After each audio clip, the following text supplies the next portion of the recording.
Gold trusted gold buyers. మీరు తాకట్టు పెట్టిన బంగారాన్ని విడిపించి ఈ రోజు ఉన్న మార్కెట్ ధరకు కొనబడను.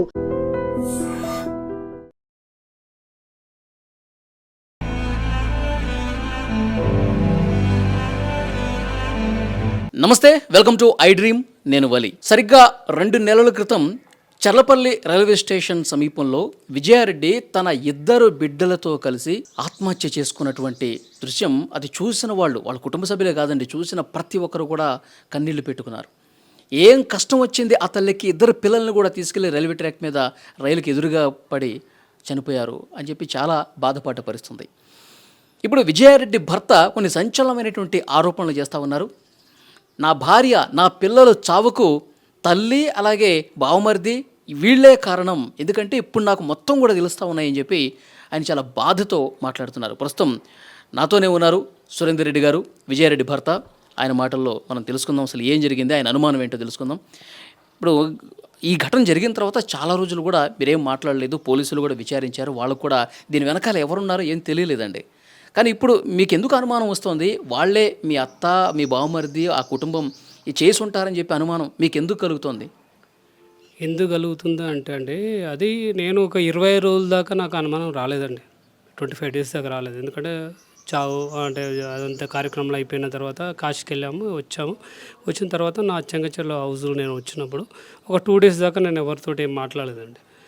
ఆ 25th డే అంటే ఇక 20 రోజులు అయిపోయిన తర్వాత మా అత్తయ్యని కూర్చోబెట్టి, అమ్మ నువ్వు డాక్యుమెంట్ తీసుకెళ్ళావు కదా, ఆ డాక్యుమెంట్స్ తీసుకురా, డాక్యుమెంట్ తీసుకునిరా, నేను లీగల్గా అప్లై చేసుకోవాలి అన్నాను. ఏం డాక్యుమెంట్స్ అండి అవి? అవి మా ఇల్లు పత్రాలు, బయట ఓపెన్ ప్లాట్స్ ఉన్నాయండి. నారపల్లి అంటే ఇదే ఇల్లు ఇది లోన్లో ఉంది. ఈ పత్రాలు అంటే దీంట్లో సీసీ కాపీస్ కూడా ఉన్నాయి. తర్వాత గట్కేసలో ఒక ప్లాట్, ఓపెన్ ప్లాటు, చౌటుపల్లి ఒక ఓపెన్ ప్లాటు, దత్తాయిగూడెంలో ఒక ఓపెన్ ప్లాటు, నారపల్లిలో ఒక ఇల్లు కన్స్ట్రక్షన్ చేస్తున్నామండి కొత్తది పాప కోసం. అవి డాక్యుమెంట్ ఇయ్యమ్మా, నేను లీగల్ ఇయర్గా. ఆ డాక్యుమెంట్ ఇదే ఇంట్లో ఉండేనా అంతకుముందు? ఇదే ఇంట్లో ఉండేది. అది ఎట్లా తీసుకపోయింది కూడా నేను చెప్తాను. నేను డాక్యుమెంట్లు ఇవ్వమని అడిగాను. ఆమె ఏమన్నదంటే, డాక్యుమెంట్లు నువ్వు నేను పోయి మీ బొమ్మడితోటి సెటిల్మెంట్ చేసుకోవాలన్నది. సెటిల్మెంట్ ఏందమ్మా అని అడిగా. అంటే 70 లక్షలు మీ బొమ్మడికి ఇస్తే నీకు ఇవి పేపర్స్ అన్నీ ఇస్తాడంట, లేకపోతే ఇవ్వడంట అన్నాడు. నాకేం అర్థం కాలే, ఎందుకంటే 18 ఏళ్ళు వాళ్ళతోటి మంచిగా కలిసి ఉన్నాం మేము అందరం. 20 రోజుల దాకా నాకేం అర్థం కాలే. ఏంది ఇలా మాట. మీ బామ్మర్దితో సెటిల్మెంట్ చేసుకోవాలని మీ అత్త ఎప్పుడు చెప్పారు మీకు? 25 డేస్ తర్వాత, అంటే చనిపోయిన తర్వాత 25 డేస్ తర్వాత మా ఇంటికి వచ్చాను కదా ఇక్కడికి వచ్చినప్పుడు ఆమెనే కూర్చోబెట్టి అడిగాను నేను. కూర్చోబెట్టి, అమ్మ ఇప్పుడు డాక్యుమెంట్ అనేది తీసుకెళ్లారు కదా మీరు, ఆ డాక్యుమెంట్ ఇస్తే నేను లీగల్ ఇయర్గా అప్లై చేసుకుంటాను అంటే, లేదు మీ బొమ్మడి దగ్గర మన ఇద్దరం పోయి మాట్లాడి సెటిల్మెంట్ చేసుకుని వద్దామన్నది. సెటిల్మెంట్ ఏంటి సెటిల్మెంట్ అమ్మా, నాకు అర్థమైతలేదు, సెటిల్మెంట్ అంటే ఏంది అని అన్నాను. మీ బొమ్మడికి ఒక 70 లక్షలు కావాలంట, 70 లక్షలు ఇస్తే నేను పేపర్లు ఇస్తాడంట. నేను అన్నాను, అమ్మ నువ్వే తీసుకెళ్ళినావు కదా ఇంట్లోకి వెళ్ళి, నేను బొమ్మడికి ఇవ్వలేదు కదా, నువ్వు తీసుకుపోయినా కాబట్టి నువ్వు నాకు తెచ్చి అది ఇయ్యాడంట, 70 లక్షలు ఇస్తేనే ఇస్తాడంట అన్న. సరే అమ్మా, ఓకే. అంటే ఈ ఇల్లు, ఆ ఓపెన్ ప్లాట్స్, ఆస్తులకు సంబంధించి మీ బామ్మర్దికి అసలు ఏంటి సంబంధం? ఏం లేదు. ఇప్పుడు మా భార్య చనిపోయింది కదా, ఎంత దొరికితే అంత లాక్కోవాలి. ఇప్పుడు నేను ఒక్కనే ఉన్నా కదా, ఇళ్ళకెళ్ళి 50% లాగాలి అతను. ఆయన ప్లానింగ్, వాళ్ళ అమ్మ ప్లానింగ్. దాన్ని బట్టి వాళ్ళు అన్నప్పుడు నేను సైలెంట్ అయిపోయినా. ఓకే అమ్మ ఉంచుకోండి, నాకున్న టెన్షన్ ఇప్పుడే 20 రోజులు అవుతుంది, నా టెన్షన్లో ఉన్నాను, నాకేం చేయాలో అర్థమవుతుంది, నా పిల్లల భార్య పోగొట్టుకొని నా బాధలు ఉన్నాను, మీరేమో ఇట్లా మాట్లాడుతున్నావు అన్నాను. సైలెంట్గా 10 మినిట్స్ అట్లే ఉన్నాను, షాక్లో ఉన్నాను, ఏంది ఇలా మాట్లాడరని. మళ్ళీ 10 మినిట్స్ తర్వాత ఆమె అన్నది, నువ్వు చనిపోతే ఈ ఆస్తులన్నీ ఎవరికి అన్నది. అరే ఏం మాట్లాడుతుంది ఈమె. నేను ఒక క్షణం ఆగి, అమ్మ నేను బతికే ఉన్నా కదా, చచ్చిపోలే కదా ఇంతవరకు. మీరు ఈ మాట అడిగినందుకు నాకైతే ఆలోచన లేదు, మీరు అడిగారు చచ్చిపోయినాక ఊరికి ఇస్తామని. ఒకవేళ నేను సపోజ్ చచ్చిపోయి ఉంటే నా తల్లిదండ్రులు ఉన్నారు, 50% వాళ్ళకి రాస్తాను, ఇంకా 50% ఏ అనాథాశ్రమం రాస్తాను, కానీ ఎవరికైతే ఇయ్యను అని చెప్పగానే కోపంగా రూమ్లోకి వెళ్ళిపోయింది. సరే అప్పుడు అనిపించింది అసలు ఏం జరగవచ్చు. అప్పుడే డౌట్ స్టార్ట్ అయింది సార్ నాకు. నువ్వు చనిపోతే ఎవరికి ఆస్తి అన్నప్పుడు ఇన్ని రోజులు నాతో కలిసిమెలిసి అందరూ ఉన్నారు, ఈ రోజు నువ్వు డబ్బు కోసం నువ్వు అడుగుతున్నావు, నువ్వు చనిపోతే ఎవరికని. అప్పుడు నేను బ్యాగ్ చెక్ చేసుకున్నాను అండి. ఇక నేను ఇది ఏమో జరిగింది, ఇప్పుడు నన్నే చావు కోరుకుంటున్నారంటే నా భార్య పిల్లల్ని వీళ్ళే చంపారు అని ఒక బాధాకరమైన అంటే బాధతోటి నేను ఏం చేయాలి, నాకు ఇట్లా జరిగిందని అదే రోజు కింద ఉన్న వాళ్ళని అడిగాను, కూర్చోబెట్టి అమ్మ ఆ రోజు ఏం జరిగింది చెప్పండి అన్న. 30 తారీఖు రోజు మేము ఇక్కడ సమ్మక్క సారక్క జాతరకు పోయి వచ్చాము. అప్పుడు 1:30కు 2 గంటలకు వచ్చాము, కానీ అప్పటి వరకు అక్క కారు లేదు ఇక్కడ. ఈమె చెప్పేది ఏంది, 6:30 వరకు నాకు ఛాయ్ పెట్టించింది, ఇద్దరం కూర్చొని దాగాము, తర్వాత ఈమె వెళ్ళిందని ఈమె చెప్తుంది. ఆడ ఒక చిన్న డౌట్ వచ్చింది, అన్న నేను చెప్పేది నిజమన్నా, వాళ్ళు చెప్పారు. సరే ఓకే. తర్వాత ఇంకేం జరిగింది తల్లి, నెక్స్ట్ డే ఏం జరిగిందని అడిగా. నెక్స్ట్ డే అమ్మ ఎప్పుడైనా తాళం వేయదన్నా, తాళం వేసుకొని పోతుంది, నన్ను వేయమని ఎప్పుడు అనలేదు 4 సంవత్సరాల నుంచి.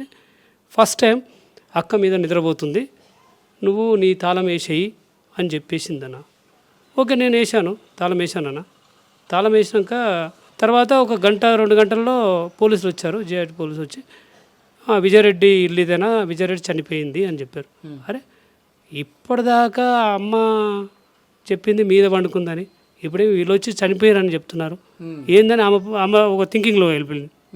నిజమమ్మ చనిపోయిందని చెప్పారు.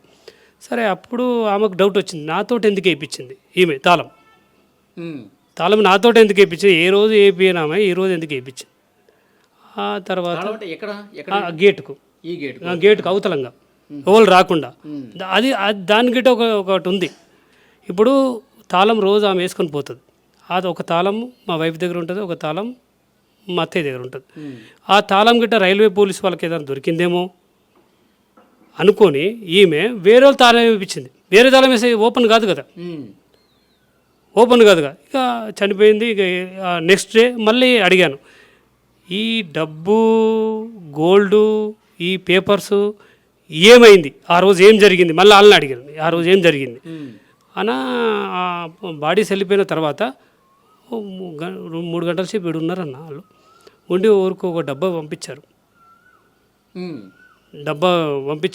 వాళ్ళతోటి గిట్ట అన్నారు, గోల్డ్ పంపిస్తున్నాము, నువ్వు రాకమ్మా, నీ కూతుర్ని కావుగాడ పంపి, నువ్వు గోల్డ్ ఉంది కానీ నువ్వు ఇంట్లో ఉండని వాళ్ళ ఫ్రెండ్కి చెప్పిందట. అది చెప్పంగా వీళ్ళు విన్నారు, అవునన్నా ఇట్లా ఒక బకెట్ పంపించారు అలా గోల్డ్ ఉందని. అది ఇంకా నాకు కన్ఫర్మ్ అయిపోయిందన్న. ఎందుకంటే వీళ్ళు 3 గంటల సేపు ఉండి ఈ డబ్బు గోల్డ్ అన్నీ చదివారు. మళ్ళీ వాళ్ళకిட்ட చెప్పారు, నువ్వు రేపు రాకు, నువ్వు గోల్డ్ ఉంది ఇంట్లో ఉండు, నీ కూతురు పంపి. వాళ్ళ కూతురు తీసుకువెళ్ళింది, తల్లి ఇన్నే ఉండు, కూతురు పంపిమని చెప్పింది. ఆడికొచ్చింది కూతురు. ఓకే, నాకు ఇదంతా తెలిసిన తర్వాత నేను మళ్ళీ ఆ అమ్మాయికి ఫోన్ చేసి అమ్మా సిస్టర్ ఆ రోజు ఎవరితో అయితే ఈ గోల్డ్ ఎన్ని పంపించారో ఆమెకి మీరు ఫోన్ చేశాను. సిస్టర్ అన్న చెప్పన్నా అంటే, ఆ రోజు నువ్వు గోల్డ్ తీసుకెళ్ళావారా అంటే, తీసుకెళ్ళానన్న, గోల్డ్ అయితే తీసుకెళ్ళాను, ఆ రోజు డబ్బులు పెట్టించింది, గోల్డ్ తీసుకెళ్ళి మీరు కాశీ వచ్చినాక ఇచ్చేసానన్న. అంటే ఏముందిరా అంటే తాళం వేసి ఉందన్న, దానికి ఆ డబ్బాకు తాళం వేసి ఉంది, అలా లోపల ఎంత ఉందో నాకు తెలియదన్న, కానీ అయితే నాకైతే ఇచ్చింది, నేను ఇచ్చేసాను. ఆడ క్లారిటీ వచ్చేసిందన్న. ఎందుకంటే ఇప్పుడు వీళ్ళు చనిపోయిన బాధ లేకుండా ఈ డబ్బు గోల్డ్ చదవడం అనేది ఫస్ట్ సెకండ్ నుంచి వాళ్ళు స్టార్ట్ చేశారు. వాళ్ళు ఇంట్లోకి వెళ్ళి బయటికి వెళ్తేప్పుడు లాకేపించింది, ఎవరు రాకుండా.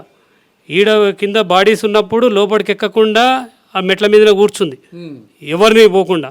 అంటే వీళ్ళు ప్రీ ప్లాన్లోనే ఉన్నారు. మా అత్త మా బొమ్మర్ది పెళ్ళం ప్రీ ప్లాన్లోనే ఉన్నారు. బొమ్మర్ది పెళ్ళం మీద ఉండి మీద లోపలికి ఇంట్లోకి తిరుగుతుంది, అత్తైనా ఆడ మెట్ల కాడ కూర్చుంది, ఎవరిని ఎక్కియకుండా, మీదికి పోకుండా ఏడికి పోకుండా. ఈమె లోపల ఇవన్నీ చూసుకుంటూనే ఉంది. ఆ తర్వాత వీళ్ళు తీసుకుపోయినాక నాకు 25 డేస్ తర్వాత ఇవన్నీ ఎంక్వైరీ చేస్తున్నప్పుడు 1 by 1 అంటే నాకు కావాలని వీళ్ళు చేశారా? ఈ డౌట్ ఏంటంటే, ఇప్పుడు ఇది లాకేసింది కరెక్టే, డబ్బు గోల్డ్ పంపించింది కరెక్టే, అసలు ఎందుకు చేయవలసి వచ్చింది? దాన్ని బట్టి మళ్ళీ ఈ గోల్డ్ కాడికి వెళ్ళాను అన్న. గోల్డ్ మా వైఫ్కి ఒక పేపర్ దొరికింది, జిఆర్టీ జ్యువెలర్స్ తీసుకుంటట్టు, ఆ పేపర్ దగ్గరికి వాళ్ళ దగ్గరికి వెళ్ళాను, జిఆర్టీ జ్యువెలర్స్ వాళ్ళ దగ్గరికి వెళ్ళిన తర్వాత వాళ్ళని అడిగాను, ఈ విజయ పేరు మీద ఎంత తీసుకోరు సార్ అంటే, మీరు ఒక అప్లికేషన్ రాయండి సార్, ఇచ్చేయండి, మేము ఇచ్చేస్తాం, మా వైఫ్ చనిపోయింది అని చెప్పాను క్లియర్. మా వైఫ్ చనిపోయింది, మీకు ఏం కావాలా, డెత్ సర్టిఫికేట్ కావాలా, ఏదైనా కావాలంటే ఓకే సార్ మీరు చనిపోయిందని చెప్తున్నారు కదా ఓకే ఇస్తామని చెప్పి అది ఇచ్చిన తర్వాత వాళ్ళన్నీ రెడీ చేశారు. రెడీ చేసినాక ఆ వీళ్ళు ఫోన్ చేసి మా అత్త వాళ్ళు ఫోన్ చేసి నువ్వు ఎట్లిస్తావు ఆయనకు అంటే ఇప్పుడు ఆల్టర్నేట్ నెంబర్ ఒకటి పెడుతుందని మా వైఫ్ జాబ్ చేసి వచ్చేసి పడుకుంటుంది నైట్ డ్యూటీ చేసేవారు వచ్చి పడుకుంటుంది ఆల్టర్నేట్ నెంబర్ వాళ్ళ అమ్మ నెంబర్ పెడుతుంది 7674 అది వాళ్ళ నెంబరే అది కంటిన్యూగా అన్నిటికీ ఆమె నెంబరే పెడుతుంది ఎందుకంటే ఈమె డిస్టర్బ్ చేయొద్దని ఇప్పుడు ఏమైనా ఆర్డర్ చేసినా డ్రెస్సెస్ ఆర్డర్ చేసినా ఏది చేసినా ఆమె పేరు మీదనే ఆ నెంబర్ మీద పెడుతుంది నెంబర్ పేరంతా ఈమెదే నెంబర్ మాత్రం అది పెడుతుంది అమ్మ నెంబర్ అని నా నెంబర్ మీద ఉంటే నువ్వు పెట్టిస్తావు నేను అన్న వాళ్ళ దగ్గర పోయి ఓకే రా పోయి ఓకే ఓకే అన్న ఇప్పుడు నేను భర్తగా ప్రూఫ్ చేసుకోవాలంటే మీకు ఏమేం కావాలి ఇప్పుడు మా వైఫ్ది ఆధార్ కార్డు ఉంది నా వైఫ్ డెత్ సర్టిఫికేట్ ఉంది నా మ్యారేజ్ సర్టిఫికేట్ ఉంది నా భార్య నాకు ఇవ్వాలి కదా నెంబర్ ఎవరైనా పెట్టుకుంటారు నెంబర్ ఇంకోళ్ళది పెట్టచ్చు ఇంకోళ్ళ నెంబర్ పెట్టచ్చు నెంబర్తో సంబంధం లేదు కానీ నీకు ఆధార్ నెంబర్ ఉందా నీకు అన్నీ ఉంటాయి వాళ్ళు ఓకే అని చెప్పి వాళ్ళ మేనేజర్ వచ్చి ఓకే రెడీ నువ్వు అన్నది కరెక్టే నీకు ఇచ్చేస్తున్నాను ఇచ్చేసాడు. ఇప్పుడు గోల్డ్ నీకెందుకు భయం నేను తీసుకుంటే నీకెందుకు భయం ఓకే ఒక దగ్గర డౌట్ వచ్చేసింది నాకు ఓకే అది తీసి పక్క పెట్టుకున్నాను. ఎప్పుడైతే వీళ్ళు డాక్యుమెంట్ ఇయ్యను అన్నారో ఆ టైం నుంచి నేను డాక్యుమెంట్ వెతకడం స్టార్ట్ చేశాను. ఈ ప్లేస్కి వచ్చేసి ఏదో గూగుల్ మ్యాప్ చూసి ఆ ఏరియా సర్వే నెంబరు లేకపోతే ఎవరైనా బతలాడి ఈ నెంబర్ ఎంతనా ఇది ఎంత ఉందని అట్లా బతలాడి అన్ని డాక్యుమెంట్ తీసుకున్నాను. వాళ్ళు ఏమనుకుంటే ఈ డాక్యుమెంట్స్ వీనికి ఇవ్వకపోతే వీడు ఆగిపోతాడు అని వాళ్ళు ఒక పెట్టేసుకొని పక్క పెట్టుకున్నారు. ఆ డాక్యుమెంట్ అన్నీ తీసుకున్నాను. నేను ఎప్పుడెప్పుడు పంపించాను డబ్బులు అదొక డేటా తీసుకున్నాను. నేను ఇన్ని సంవత్సరాల నుంచి ఎంత పంపించాను మా మాన్యువల్ అంటే ఇట్లా డబ్బులు అది చూసుకున్నాను. ఎక్కడెక్కడ మా ప్రాపర్టీస్ ఉన్నాయి అక్కడ అన్నిటి దగ్గరికి వెళ్ళాను. ఎందుకంటే నాకు భయమే ఉందన్న ఫస్ట్ నుంచి భయమే ఉంది. ఎందుకంటే ఎక్కడ ఏమి అటాక్ అవుతుందో తెలియదు కానీ ఒంటరిగానే పోయాను. ప్రతి దగ్గరికి ఒంటరిగా పోయాను. చచ్చిపోయినప్పుడు వస్తే దీని గురించి తెలుసుకోవాలి మొత్తం. తర్వాత ఇక నేను ఈ అన్వేషణ చేస్తున్నప్పుడు ఇవన్నీ బయటకు వచ్చినాయి. గోల్డ్ కాడ ప్రెజర్ చేశారు అక్కడ ఇక్కడ ఈ తాళాలు వేశారు గోల్డ్ ఎత్తుకపోయారు. నేనేమంటానంటే ఇప్పుడు ఈ ఆస్తులన్నీ ఈ బంగారము వెండి ఇవన్నీ కూడా వాళ్ళు తీసుకుపోయారు డాక్యుమెంట్స్ కూడా తీసుకుపోయారు అని చెప్తున్నారు. కానీ వీళ్ళు చనిపోయేలా వాళ్ళ ప్రోద్బలం ఉందని చెప్పి మీరు ఎట్లా నమ్ముతున్నారు? అది కూడా చెప్తానండి. ఇప్పుడు ఎప్పుడైనా మా అత్తయ్య ఏమనేది నీకు 2 ఎకరాలే ఉంది మా భార్యతోటి నీకు 2 ఎకరాలు ఉంది నీ కొడుకు పెళ్ళి ఎట్లా చేస్తావు నీ బిడ్డ పెళ్ళి ఎట్లా చేస్తావు నీ బిడ్డకు రేపు 2 ఎకరాలు ఉంటే ఎవరైనా వస్తారా నీ కొడుకు ఎవరు వస్తారు 2 ఎకరాలు వస్తే పిల్లనిస్తారా ఎప్పుడు ఇదే మాట భూమి తీసుకుంటుంది అంటేనే నేను గట్కేసారి నా ఓన్ ప్లాట్ అమ్మి పెట్టాను. ఆగస్టులో నా ఓన్ ప్లాట్ 40 లక్షలకు అమ్మాను వీళ్ళు భూమి కొంటా అంటే. ఈ ప్రెషర్ తోటి అమ్మాయికి బాగా ప్రెషర్ నీకు 2 ఎకరాలు ఉంటే నీ కొడుకు ఎట్లా సంబంధం వస్తుంది రెడ్డిస్ కుటుంబంలో ఉన్నాం అని రోజు టార్చరే. ఇంకోటి ఏంటంటే వీళ్ళు తల్లి బిడ్డకి టార్చర్ విజయారెడ్డికి టార్చర్ అనమాట టార్చర్ చేస్తుంది. నీకు 2 ఎకరాలు ఉంది నీకు 2 ఎకరాలు ఉంది నీకు 2 ఎకరాలు 2 ఎకరాలు ఏముంటుందన్న. ఇప్పుడు వాళ్ళు మంచి చదువుకుంటే వాళ్ళే సంపాదించుకుంటారు. అట్లా అనుకొని తర్వాత వీళ్ళు అరుణాచలం వెళ్ళారు అన్న లాస్ట్ 2-3 మంత్స్ ముందు అరుణాచలం నుంచి మళ్ళీ ఈ పాండిచేరికి వెళ్ళారు బీచ్ కడుపు. నీకు 2 ఎకరాలు ఉంది నువ్వు ఏం చేస్తున్నావు నువ్వు ఎట్లా బతావు నీకు 2 ఎకరాలు ఉంది 2 ఎకరాలు ఉంది. ఇక ఆమె ప్రెషర్ తట్టుకోలేక ఆడనే చచ్చిపోదామని సముద్రాన్ని కొరుకుతుందంట. ఇదెవరు చెప్పారు మీకు? మా అత్తయ్య చెప్పింది మా బొమ్మర్ది భార్య చెప్పింది. మేమే పట్టుకొచ్చి రూమ్లో వేసామని. ఇప్పుడు పాండిచేరికి పోవాలి ఎందుకు మీరు ఆడ దాన్ని రెచ్చగొట్టాడు ఎందుకు ఆ చవడాన్ని ఉరకడం ఎందుకు పట్టుకొచ్చి మీరు రూమ్లో వేసాడు ఎందుకు ఆడ ప్రెషర్ ఎక్కువ పెట్టారు ఆ మైండ్లో. ఇప్పుడు మా వైఫ్ ఎట్లుంటుంది అంటే పిల్లలు కూడా వెళ్ళారా పాండిచేరి? పాండిచేరి పిల్లలు ఓన్లీ వైఫ్ వాళ్ళ అమ్మ వాళ్ళ అన్నయ్య వెళ్ళలే అలా అన్నయ్య భార్య ముగ్గురే వెళ్ళారు. ముగ్గురు పట్టుకొచ్చి లోపడేసారు అని చెప్పారు వీళ్ళు. ఓకే పక్కన నువ్వు అట్లా అన్నప్పుడు నాకు మీ భార్య చనిపోవడానికి ట్రై చేస్తుందో లేకపోతే మీ భార్య ఏదైనా చేస్తుందో నువ్వు డైలీ నేను మాట్లాడుతున్నాను. డైలీ మా అత్తయ్యతోటి మాట్లాడతాను మా వైఫ్ తోటి కూడా మాట్లాడతాను. మా అత్తయ్య అప్పుడు మీరు మాట్లాడారా మీ భార్యతో ఇట్లా ఎందుకు చేస్తున్నావు? చెప్పలేదన్నా అప్పుడు చెప్పలే అసలు చెప్పలేదు ఎవరు చెప్పలే. ఆ 25 days తర్వాత ఏడో చెప్తున్నది ఆమె ఇట్లా అన్నీ. ఇప్పుడు ఆమె చనిపోయిన తర్వాత చెప్తుంది. ముందు చెప్పలే నాకు. ముందు చెప్తే నేను అడుగుతాను కదా ఎందుకు రా నువ్వు అట్లా ఏం చేస్తున్నావు మనకు ఉంది కదా, డబ్బు ఉంది ఉంది, కొందాం, ఒక 2 ఎకరాలు 3 ఎకరాలు కొందామని నేను చెప్తాను. అది చెప్పలే నాకు. చనిపోయిన తర్వాత ఇట్లా పోయింది అట్లా పోయింది, మేము గుంజుకొచ్చి లోపడేసినాం బయట వేసినాం అని అప్పుడు చెప్తున్నారు. నేను అప్పుడే అడిగినా, మీకు తెలిసినప్పుడు రోజు నీకు కాల్ చేస్తాను, రోజు ఆమెనే కాల్ చేస్తాను, నేను చేయను. ఆమెనే ఇల్లు కన్స్ట్రక్షన్ జరుగుతుంది కదా, మా పాప కోసం కడుతున్నాను నారపల్లిలో ఇల్లు. ఆ పాప కోసం కడుతున్నప్పుడు ఈమె పోయి డైలీ పోతుంది, కన్స్ట్రక్షన్ కాడ నిలబడుతుంది, కూర్చుంటుంది, చేస్తుంది. నువ్వు డైలీ ఇది జరుగుతుంది బిడ్డ, ఇది సిమెంట్ జరుగుతుంది, ప్లాస్టింగ్ జరుగుతుంది అని చెప్తావు కదా, ఏ రోజు ఎందుకు చెప్పలే నాకు? చిన్న విషయం చెప్పాలి కదా, ఇది ప్రాబ్లం జరుగుతుంది అని.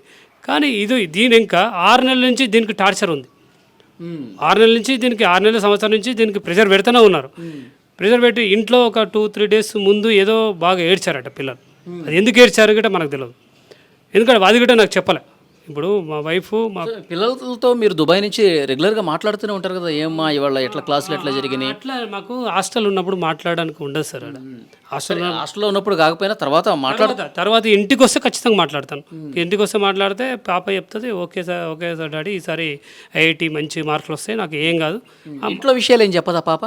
ఇంట్లో విషయం ఏం చెప్పదు. బాబు కూడా ఏం చెప్పారు.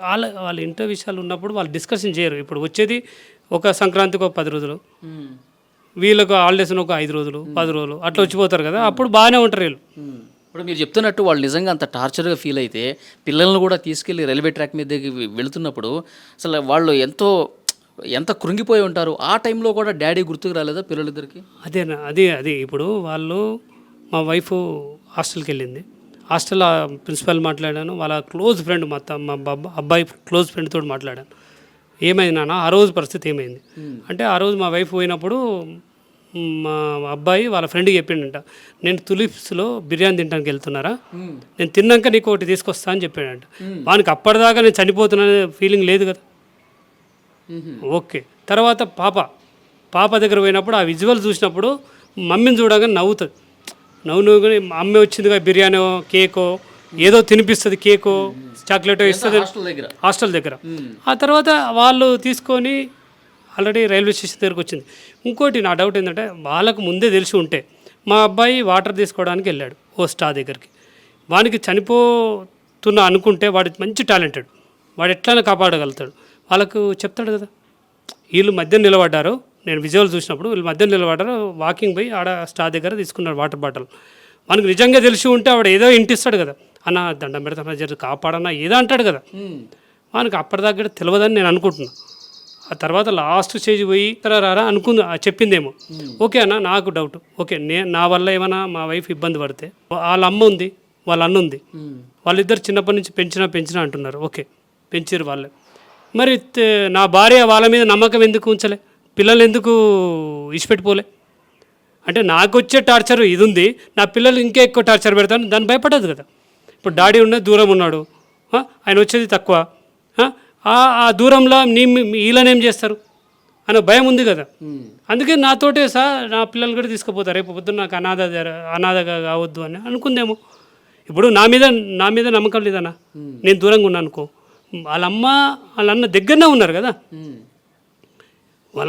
ఇప్పుడు ఆమె చనిపోయిన తర్వాత పోలీసుల ఇన్వెస్టిగేషన్లో కూడా ఒంటరిగా ఉండటం వల్లే ఆమె చనిపోయిందని చెప్పి చెప్తా ఉన్నారు పోలీసులు కూడా. సో అంటే ఇది చూసిన తర్వాత ఇప్పుడు మీరు చేస్తున్నటువంటి ఆరోపణల తర్వాత ఏమంటారు మీరు?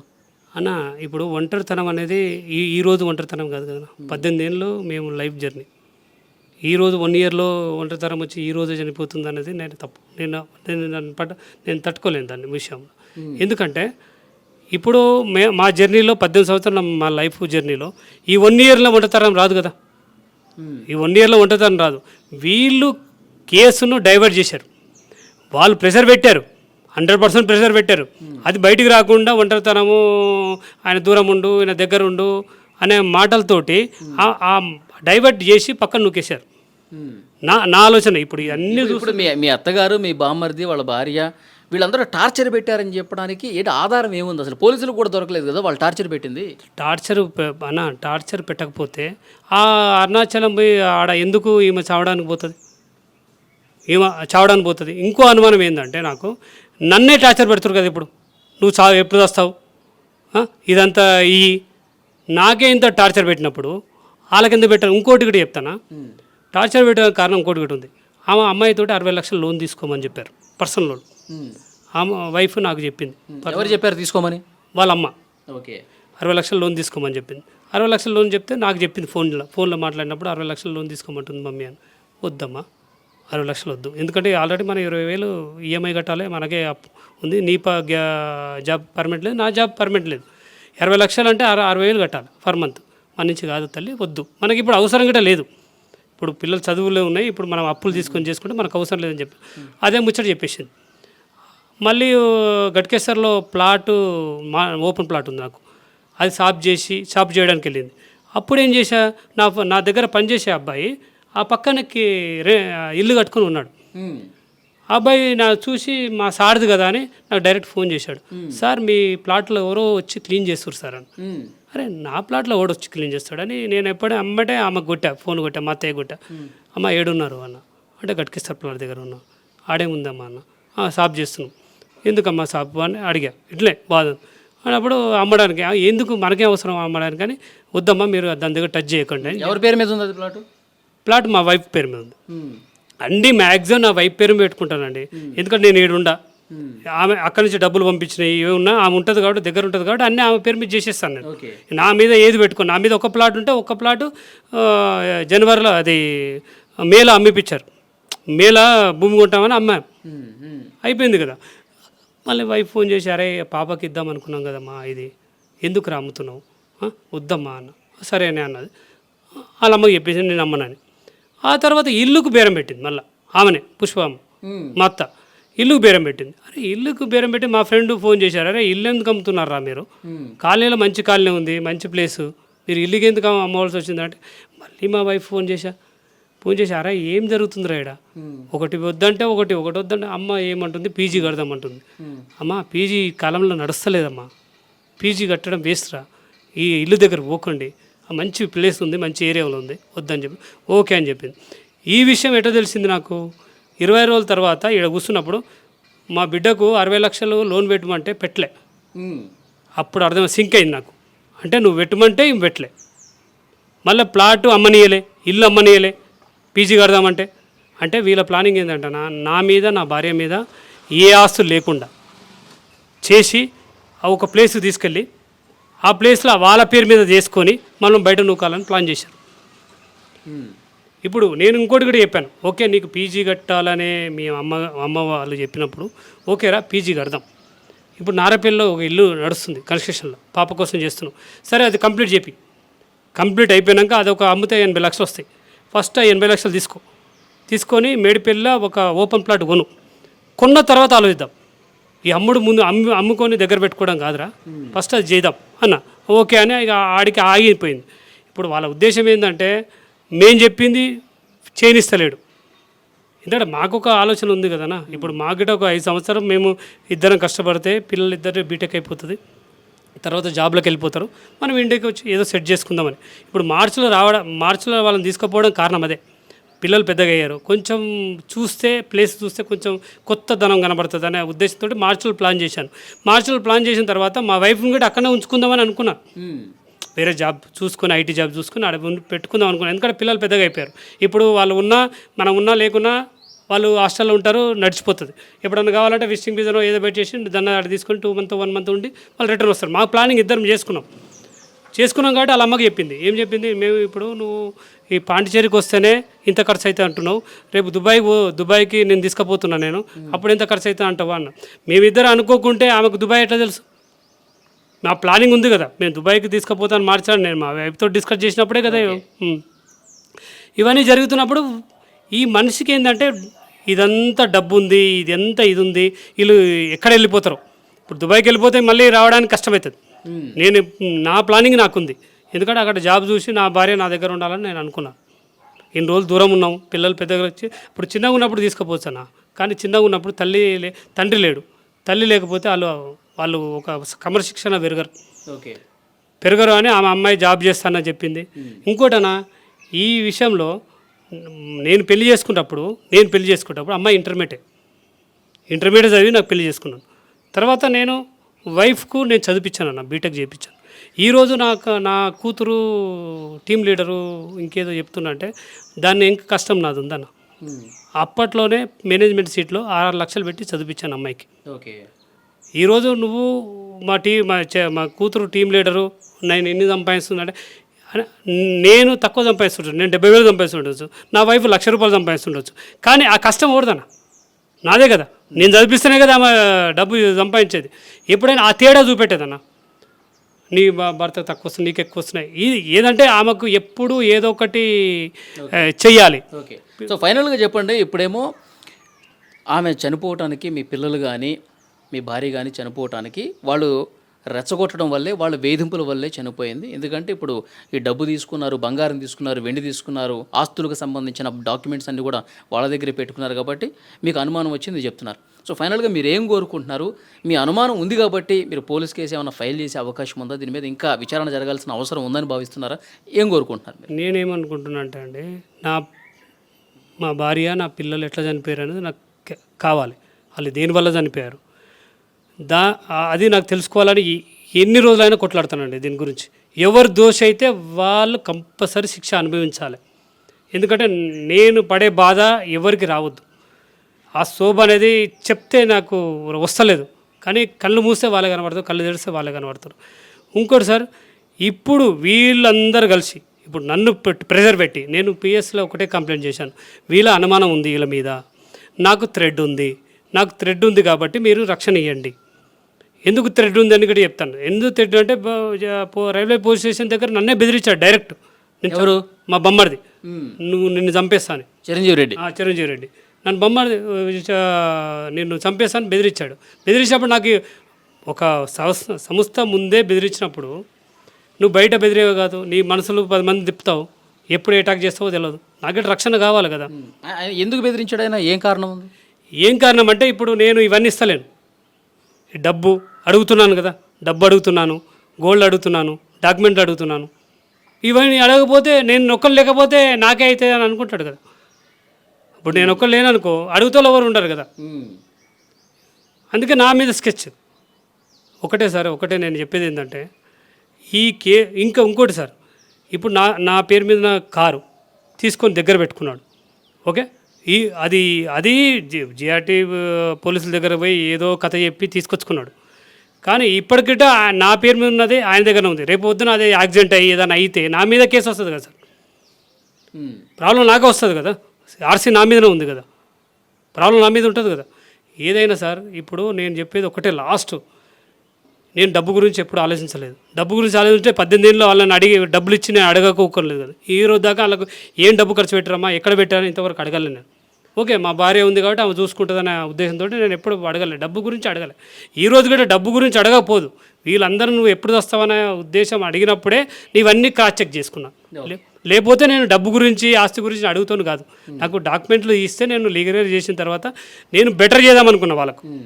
కానీ ఈరోజు మనం చంపడానికే ప్రయత్నం చేసి నువ్వు ఎప్పుడు వస్తావని వాళ్ళ వేచి ఉన్నారు చూడండి. అందుకోసమే ఇది ఎవరికి చెందితే మా తల్లిదండ్రులకు ఆఫ్, ఇంకా మిగిలింది ఉంటే అనాశనం. అంత కాదంటే ఎవరైనా పేద పిల్లలు తీసుకొని చదివిస్తానండి, పేద పిల్లలు తీసుకొని చదివిస్తాను. ఎందుకంటే నా పిల్లల్ని చదివించుకోవాలనుకున్నా, గొప్పగా చదివించుకోవాలనుకున్నా, ఆ డబ్బే వాళ్ళకి ఖర్చు పెడతాను. అంతేగాని ఆస్తులు డబ్బు వాళ్ళకి చెందనీయను. ఎందుకంటే వచ్చే నా డబ్బు నేను కష్టపడి సంపాదించింది, నేను నా భార్య కష్టపడి సంపాదించిన పైసలు మీరు తింటా అంటే ఎలా ఇస్తాను? మీరు ఓకే మంచి ఉద్దేశంతో ఉంటే ఓకే, నువ్వు నన్నే చంపాలి, నా మీదనే నీ ఫోకస్ ఉన్నప్పుడు నేను ఎందుకు ఇస్తాను నీకు ఇచ్చడు కన్నా బయట వాళ్ళకి ఇచ్చి ఒక పేద పిల్లలు చదివించినా కానీ ఓకే పలానా ఆయన నన్ను చదివించాడు అని ఎప్పటికైనా గుర్తుపెట్టుకుంటాడు కదా. నా పిల్లలు చదివించినాడు, వాళ్ళని చదివిస్తాను, 2 పిల్లలు తీసుకొని దత్తత తీసుకొని చదివిస్తాను. ఓకే, ఇప్పుడు పోలీసులకి ఏమన్నా ఇవన్నీ చెప్దాం అనుకుంటున్నారా? ఖచ్చితంగా అండి. ఇవన్నీ వాళ్ళు ఏమన్నారంటే సిఎస్ఆర్ ఏమన్నా అంటే మేడిపల్లి 2 days కొంచెం నాకు ఇది ఉంది, వర్క్ ఉంది, 2 days తర్వాత అలా పిలిపించి మాట్లాడి నీకు న్యాయం చేస్తాను, నేనున్నాను, నేను ఇంకా అని చెప్పాను. నేను అన్నీ చెప్పాను, ఇది జరిగింది సార్, ఇది జరిగిందని. ఇంకోటి సార్, ఆయన సిఎస్ఆర్ గట్టి అడిగాను భద్రత గురించి, నా మీద ఎవరైనా అటాక్ చేయొచ్చు సార్, నాకు కొంచెం భద్రత కల్పించండి అంటే, సరే అమ్మా నీకు ఇస్తాము, నీకేదైనా చిన్న డౌట్ వచ్చినా కానీ 100 కాల్ చేయి, ఓ 10 minutesలో అందరూ ఉంటారని చెప్పి ఆ భరోసా ఇచ్చాడు. నేను ధైర్యంగా బయటకు వచ్చానండి. అది విజయారెడ్డి భర్త సురేందర్ రెడ్డి గారు చెప్తా ఉన్నారు. సో ఇంట్లో ఉన్నటువంటి బంగారము, ఆస్తులకు సంబంధించిన పత్రాలు, కిలోన్నరకు పైగా వెండి, ఇవన్నీ కూడా వాళ్ళు తీసుకెళ్ళిపోయారు. అంటే శవాలు ఇంకా ఆ కార్యక్రమాలు పూర్తి కాకముందే వీళ్ళు తీసుకెళ్ళిపోయారంటే వీళ్ళలో చెడు ఉద్దేశం ఉంది. అలాగే నేను చనిపోతే ఈ ఆస్తులన్నీ ఎవరికి ఇస్తామని చెప్పి క్వశ్చన్ చేశారంటే వాళ్ళ బుద్ధి ఏంటో నాకు అర్థమవుతుంది. కాబట్టి వీళ్ళ ముగ్గురి టార్చర్ వల్లే నా భార్య చనిపోయి ఉంటుందని చెప్పి ఇప్పుడు నేను బలంగా నమ్ముతున్నాను. దీని మీద విచారణ జరగాల్సిందే అని చెప్పి సురేంద్ర చెప్తున్నారు. ఎట్ ద సేమ్ టైం నన్ను కూడా చంపే కుట్ర కూడా చేయొచ్చు, కాబట్టి నాకు భద్రత కూడా కావాలని చెప్తున్నారు. తర్వాత ఏం జరుగుతుందన్నది కూడా ఒకసారి చూద్దాం. మళ్ళీ ఒకసారి మిమ్మల్ని కాంటాక్ట్ చేసే ప్రయత్నం చేస్తాం. థ్యాంక్ యూ అండి. Thank you sir.